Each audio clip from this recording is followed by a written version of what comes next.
Rúnar áfram í .net bikarnum, bara svona hvernig fannst þér þessi bara leikur ef við byrjum á honum?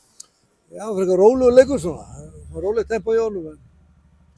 Jú, bara ágætis leikur, fínt að vinna þennan leik og bara leikur sjálfstæðið okkar liðið og svona, þannig að það var bara fínt, skorum fín mörk og bara fínt. Áfram, eins og segi, í þessar keppni dregið á hérna föstudaginn, ertu með einhvern draumamótherja eða ertu með einhver óski í þeim drætti? Nei, ekki neitt. Bara, þú veist, okkar skemmtilegt lið. Hvernig finnst þér núna bara, hvað eru 9 leikir minni mig búnir af annarri deildinni, allan hjá ykkur, hvernig leggst þetta núna bara í því að vera komin inn á Seltjarnarnesi og bara framhaldi?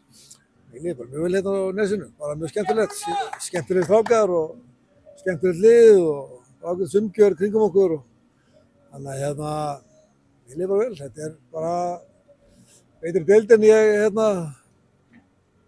hélt, þannig að þetta er bara búið að vera bráskemmtileg leikir og gaman að kynnast landinu og fara út allt og spila, það var mjög gaman.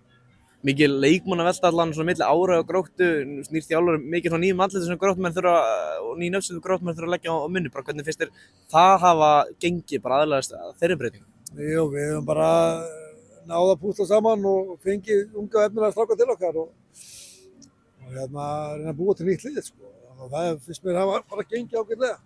Það tekur bara tíma, skilur, en þetta er bara glænýtt lið, Gróttulið. Bara bjartsýnn á framhaldið og bara eiga gott sumar, spila skemmtilega fótbolta og njóta þess að vera saman í þessu. Í fjórðasæti minnum mig bara í þessum bara pakka þarna ofarlega í deildinni, í Hauka næst hérna, bara hverju markmið sumarsins? Markmiðið er alltaf bara að gera eins vel og hægt er og reyna að fara upp í deild, sko. Það er alltaf markmiðið. Það er mörgum liðum held ég í þessari deild og sjá hvernig það gengur í lok móts. Og takk fyrir komið.